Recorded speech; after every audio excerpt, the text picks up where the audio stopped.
నమస్తే, welcome to 99 TV updates చూద్దాం. AP CM Jagan సతీ సమేతంగా నేడు లండన్ పర్యటనకు వెళ్తున్నారు. ఈవేళ రాత్రి 11 గంటలకు విజయవాడ నుంచి లండన్ పర్యటనకు వెళ్తారు. సీఎం జగన్ కుటుంబం యూకే, స్విట్జర్లాండ్లోనూ పర్యటిస్తారు. ఈ పర్యటన తర్వాత తిరిగి ఈ నెల 31న రాష్ట్రానికి వస్తారని తెలుస్తోంది. ఎన్నికల ఫలితాలకు 4 రోజుల ముందు తిరిగి రాష్ట్రానికి వస్తారు. సీఎం జగన్ విదేశాలకు వెళ్లేందుకు అనుమతి ఇవ్వాలని నాంపల్లి సిబిఐ కోర్టులో పిటిషన్ దాఖలు చేశారు. ఈ నెల 17 నుంచి జూన్ 1 వరకు విదేశాలకు వెళ్లేందుకు కోర్టును అనుమతి కోరారు. గతంలో కోర్టు ముందస్తు అనుమతి లేకుండా దేశం విడిచి వెళ్లరాదన్న బెయిల్ షరతులు విధించింది. వాటిని సడలించాలని జగన్ కోరారు.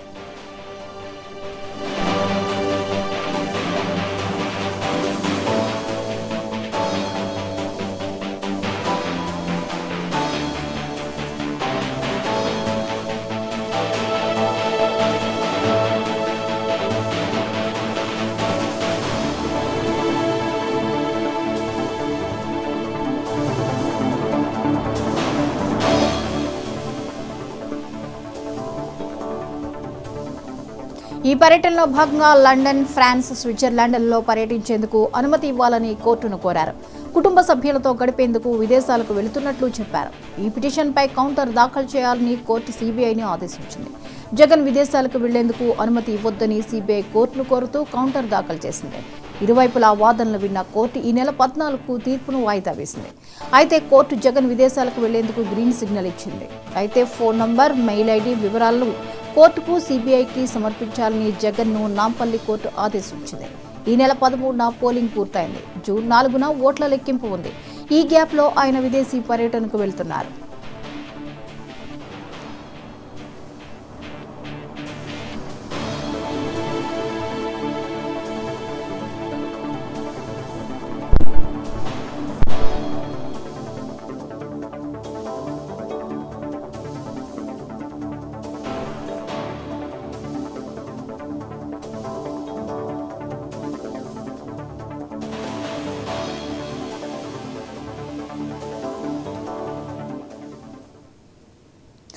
ఏపీ సీఎం జగన్ సతీ సమేతంగా నేడు లండన్ పర్యటనకు వెళ్తున్నారు. ఈవేళ రాత్రి 11 గంటలకు విజయవాడ నుంచి లండన్ పర్యటనకు వెళ్తారు.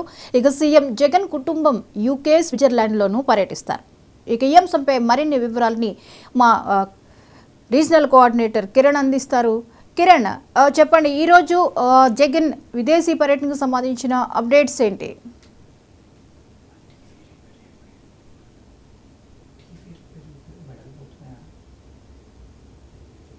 కిరణ్,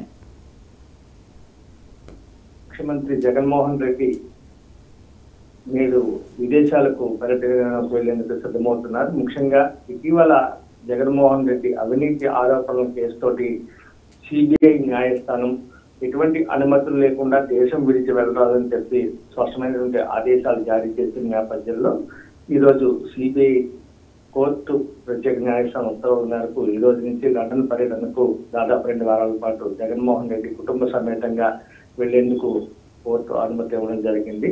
ప్రధానంగా సార్వత్రిక ఎన్నికలు ఆంధ్రప్రదేశ్ లో ముఖ్య నేపథ్యంలో ఇక రిజల్ట్ జూన్ 4వ తేదీ వస్తున్న మధ్యకాలంలో, అంటే దాదాపు 2 వారాల పాటు జూన్ 1వ తేదీ వరకు కూడా తాను విదేశాలకు వెళ్లేందుకు అనుమతి ఇవ్వాలంటూ న్యాయస్థానాన్ని ఆశ్రయించడం మనకు తెలుస్తుంది. ఈ నేపథ్యంలో సిబిఐ ఎట్టి పరిస్థితుల్లోనూ జగన్మోహన్ రెడ్డికి అనుమతి ఇవ్వకూడదు విదేశాలకు వెళ్లేందుకు అని చెప్పి పిటిషన్ దాఖలు చేసినప్పటికీ కూడాను కోర్టు అనూహ్యంగా ముఖ్యమంత్రి జగన్మోహన్ రెడ్డికి విదేశీ పర్యటనకు అనుమతిస్తూ 17వ తేదీ నుంచి 1వ తేదీ వరకు కూడాను దాదాపు 15 రోజుల పాటు విదేశీ యానానికి అనుమతి ఇవ్వడం జరిగింది. ఈ నేపథ్యంలో జగన్మోహన్ రెడ్డి ఈరోజు రాత్రి విజయవాడ నుంచి విదేశీ యానానికి సిద్ధమవుతున్నారు. ముఖ్యంగా మనం చూసుకున్నట్లయితే ఏదైతే కౌంటర్ దాఖలు చేసిందో సిబిఐ న్యాయస్థానం ఒకసారిగా జగన్మోహన్ రెడ్డి అనుమతి మంజూరు చేసే ఉత్తర్వులు జారీ చేసింది. అయితే జగన్మోహన్ రెడ్డి ఖచ్చితంగా తన ఫోన్ నెంబర్తో పాటు అదేవిధంగా మెయిల్ ఐడిని కూడాను కోర్టుకు సమర్పించాలని చెప్పి ఆదేశాలు కూడా జారీ చేసింది. అయితే దీనికి సంబంధించిన అన్ని ఫార్మాలిటీస్ పూర్తయ్యాయా? ఈ రోజు పూర్తి చేయడం జరుగుతుంది. ఈ రోజు ఎప్పుడైతే 2 రోజుల క్రితం న్యాయస్థానాన్ని జగన్మోహన్ రెడ్డి న్యాయవాదులు కోర్టులో హాజరుపరిచి పిటిషన్ వేసిన నేపథ్యంలో ఖచ్చితంగా ఈ ఆదేశాలను తూచ తప్పకుండా పాటించాలని చెప్పి న్యాయస్థానం చెప్పిన నేపథ్యంలో వీటన్నిటి కూడా ఈ ఫార్మాలిటీని పూర్తి చేయడం జరుగుతుంది. ఈ రోజు పూర్తి చేసిన అనంతరం ఈ రోజు రాత్రి విదేశాలకు వెళ్లే అవకాశం అయితే ఉంది. ఏదైతే లండన్, ఫ్రాన్స్, స్విట్జర్లాండ్ పర్యటనకు అనుమతి కావాలని చెప్పి కోరిన నేపథ్యంలో న్యాయస్థానం ఈ అనుమతి మంజూరు చేసినట్టుగా తెలుస్తుంది Jyoti. Right, thank you Kiran.